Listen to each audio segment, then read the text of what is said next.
Welcome to the Infinite Spark of Being podcast. My name is Keith Welsh, and in this episode, we're going to talk about practice, yogic practice, meditative practice, sports practice, unskillful practice, skillful practice.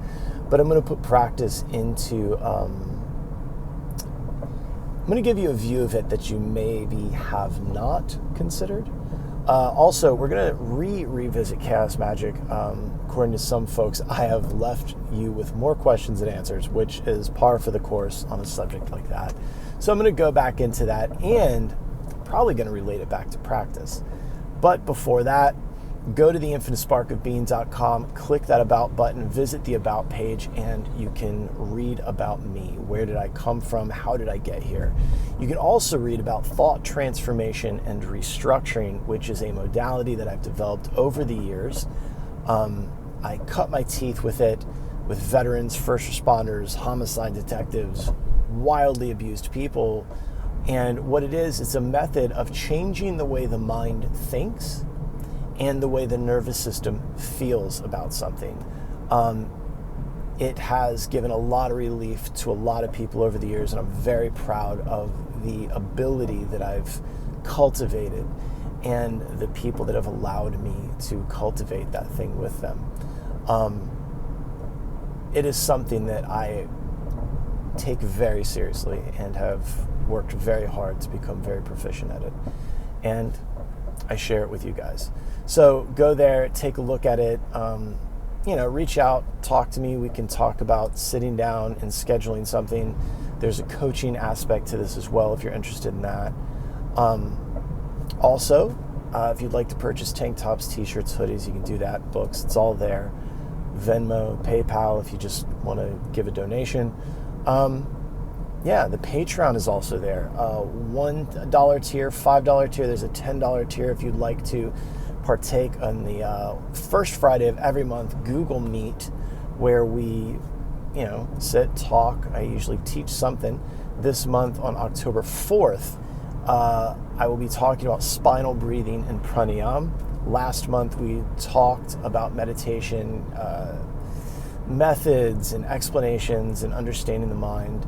And it's all essentially a meditative process of understanding the mind.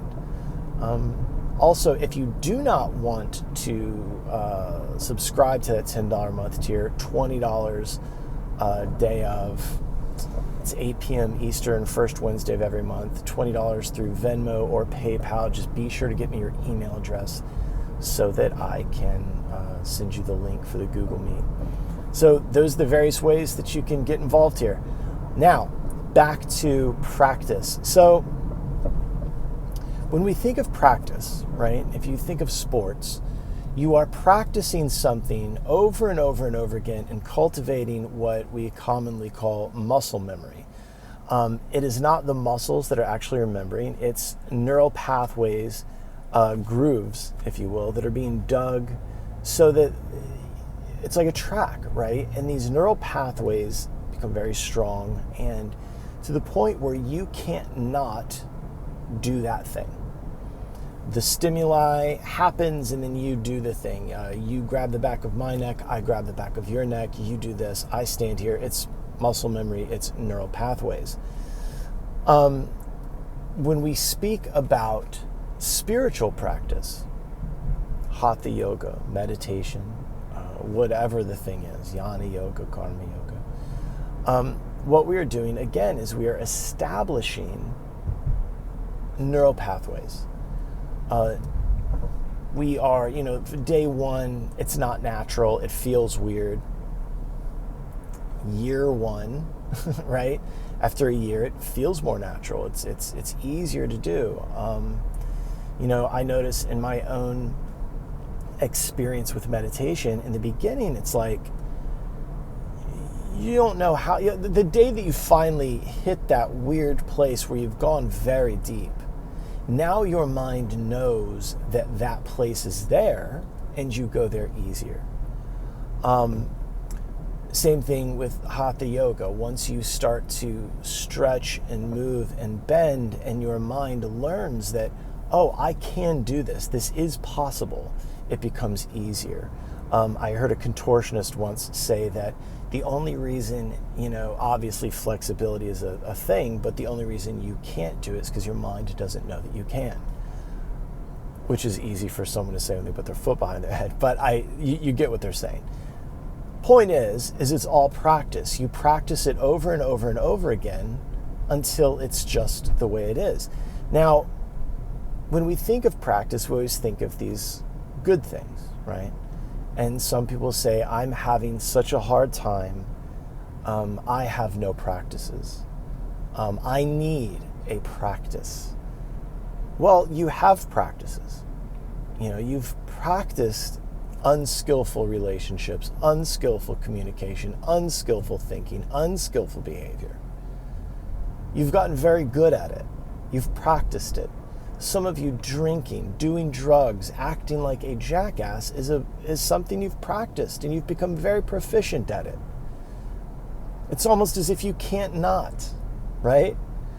I came up in combat sports, and the common thinking is always you would rather have a new student or participant or somebody to train that has no experience whatsoever, as opposed to somebody who does. Like when I got into jiu-jitsu, it was after eons of kickboxing and other martial arts where you're standing up.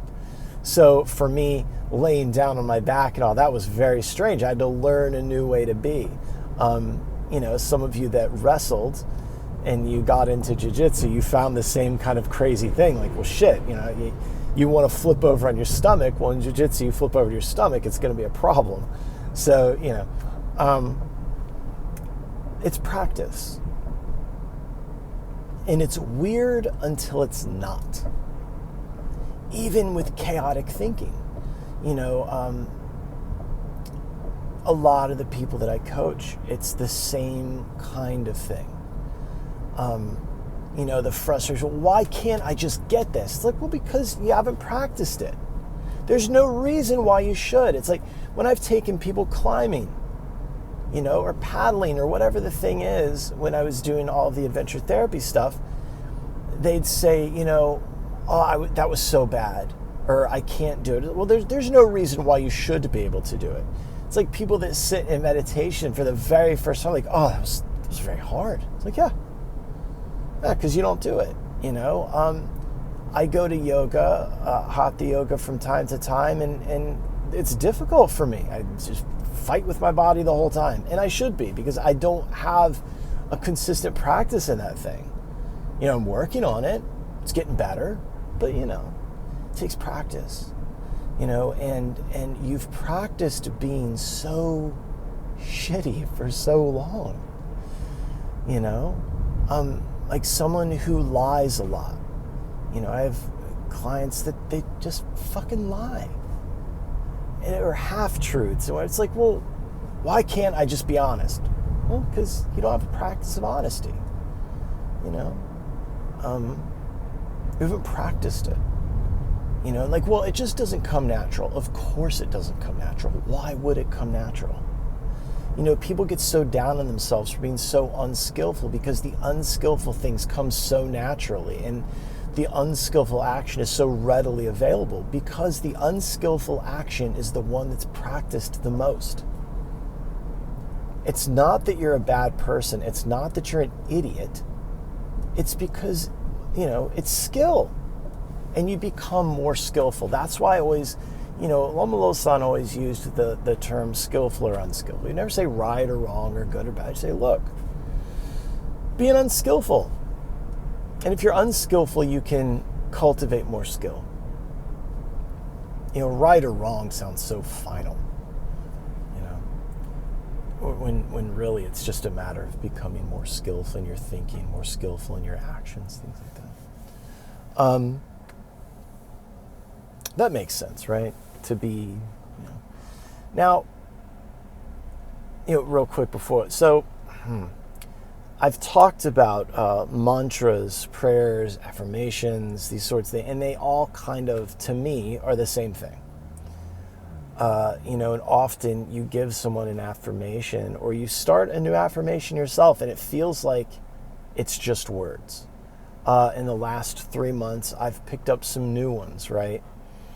And those words, when I first started saying them and repeating them, they felt very incongruent with my experience. And now I can tell you 3 months in, they feel like they just make sense. And in fact, I have found that those affirmations and prayers have quote unquote come true.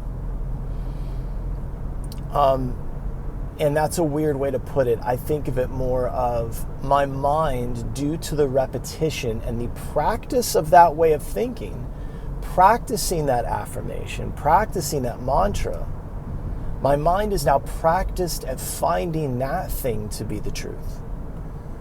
When we engage in something like bhakti yoga and we practice devotional yoga, we're practicing being in that mode of devotion. When we practice hatha yoga, those asanas, we practice being loose. We practice flexibility, and that flexibility transfers into our day-to-day life. Think of back to bhakti yoga. What bhakti is a cultivation of true love. And as you practice love towards Krishna, whatever, you are practicing loving everything. Especially you get into these concepts that are within bhakti and you're like, oh, that's just love for everybody. Just like hatha yoga and practicing the flexibility of these asanas, you're practicing flexibility that translates into your thinking. More flexible in your thinking, more flexible in your ideas, less rigidity in your life. Meditation, to sit in a meditative practice. You're practicing in those moments, you're practicing stillness. You're practicing calm abiding with whatever comes up in that meditative session. So in life, moving through life, you're practiced at stillness, quietness, which cultivates more discernment, things like that. Jnana yoga, the yoga of the mind, to use the mind against the mind, to loosen the mind. It's like a Zen koan. It's like those insoluble koans, like the sound of one hand clapping. There's no answer to it. It's meant to loosen the mind, to loosen the thinking. You are practicing thinking about something strange so that in your day-to-day life you can see these things that come up that are so bewildering to us as humans. And you're so practiced that you are able to see things from a different perspective.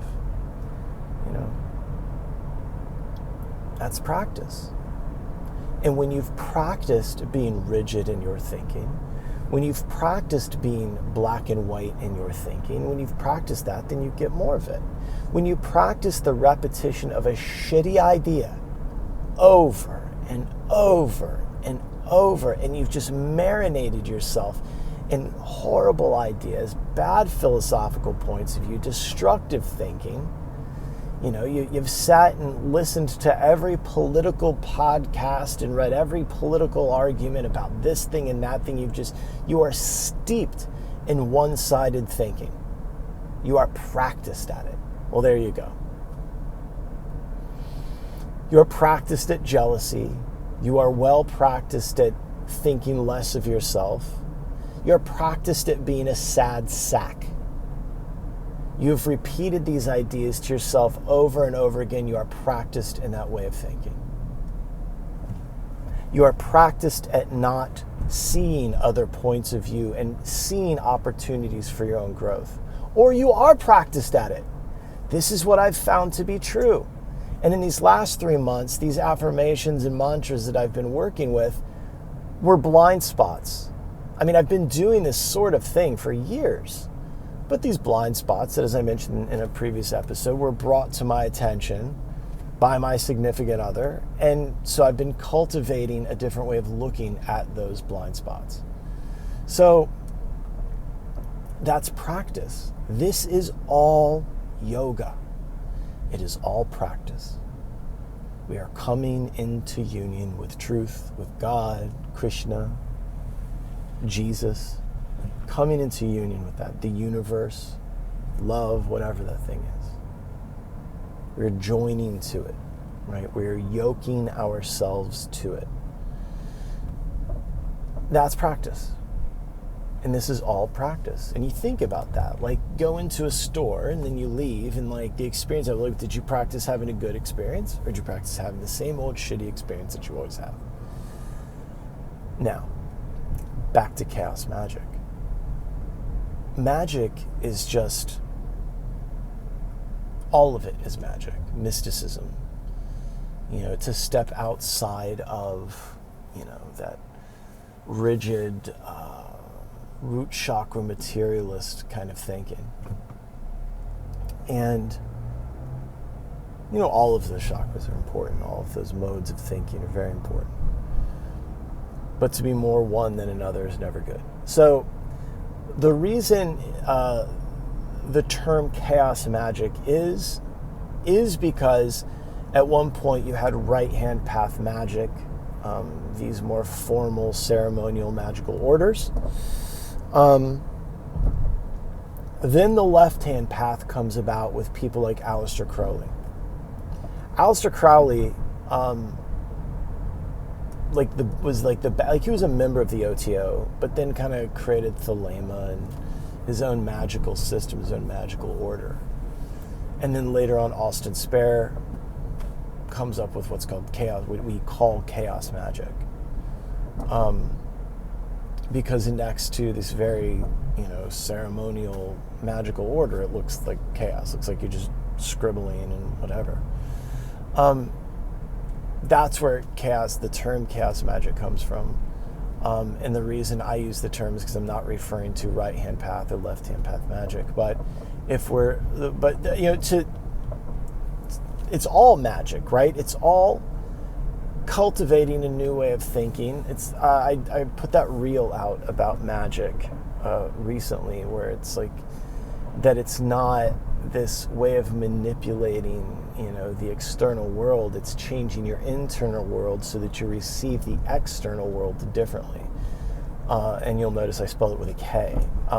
Magic with a K refers to inner work, inner spiritual work. Magic with a C, that indicates pulling a rabbit from a hat, and, that sort of thing. We are working with the inner world to alter our experience of what is commonly understood as reality, what people consider to be real. Magic is doing this thing day in and day out and practicing a way of thinking until the other thing can't even come into your consciousness. Which goes back to when I talked about, first becoming a Hare Krishna and finding out that when you chant 1,722 times a day at the least, chanting the holy names, you start to only think of God, Krishna, Ram. You think, and you start to see the world in those terms because you're chanting, you're reading the Puranas, you're doing all this stuff, and you're well practiced at that. And then a decade later, being in a Buddhist Sangha with Lama Losan as our teacher, and asking him, why do we say this many times and that many times? And he says, that's how long it takes you to remember. That's how long it takes for the practice to become real. It's different for everybody, so that's why I'm not telling you how many times. I can tell you this: the first time I chanted the Maha Mantra, like I was in. But that's my karma. It's geared towards that. It's just that's my soul's thing. Yours could be different. Probably is. So when I use the term chaos magic, all of this really is chaos magic. The new book, I go through certain rituals and practices, to help cultivate certain things. And the idea of hocus pocus just, to me, seems like you're crossing your fingers. To understand that this does work and why it works, and I know when I bring up neural pathways and neurology, that can get a bit, it sounds less than spiritual, but the reality is this is all a very spiritual thing. The mind is the subtle body that transmigrates with the soul, and the physical, gross material body is a manifestation of that. It's a manifestation of your karma, for better or worse. You know? And some of you just took offense to that, but that's because you're still thinking in terms of punishments and rewards. Whereas karma is just the happening of life. You're still thinking of it like a Judeo-Christian Western. I don't know, karma is just karma. It just is. If you have an attraction to it, it's good. Your circumstances, if you have an attraction to your current circumstance, then you got great karma.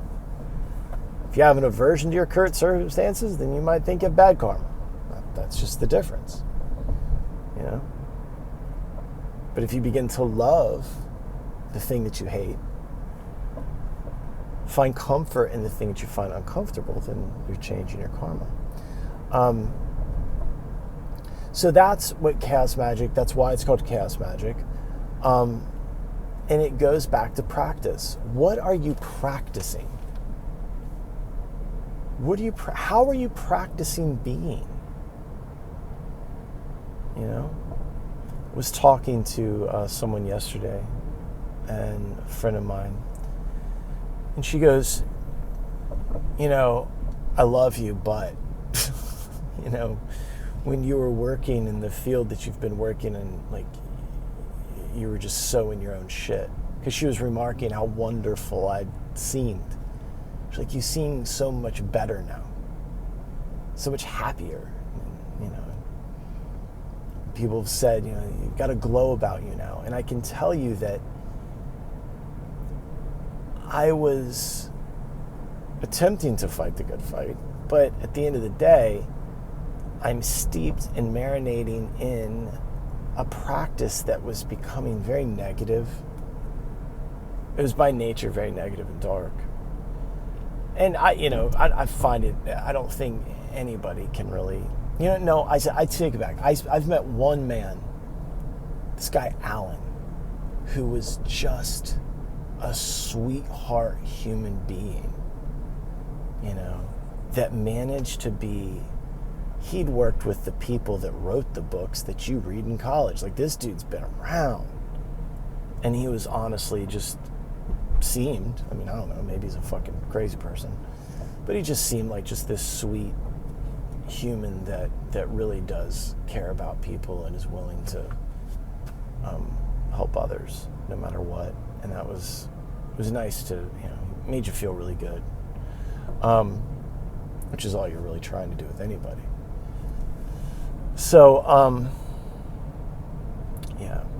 right now I'm practicing being better. I'm actively engaged in smiling more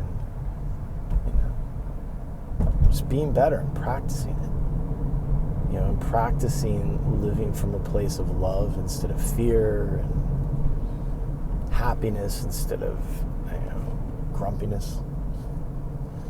So, these magical, quote-unquote magical rituals, chaos, magic, and otherwise, understand them as practices.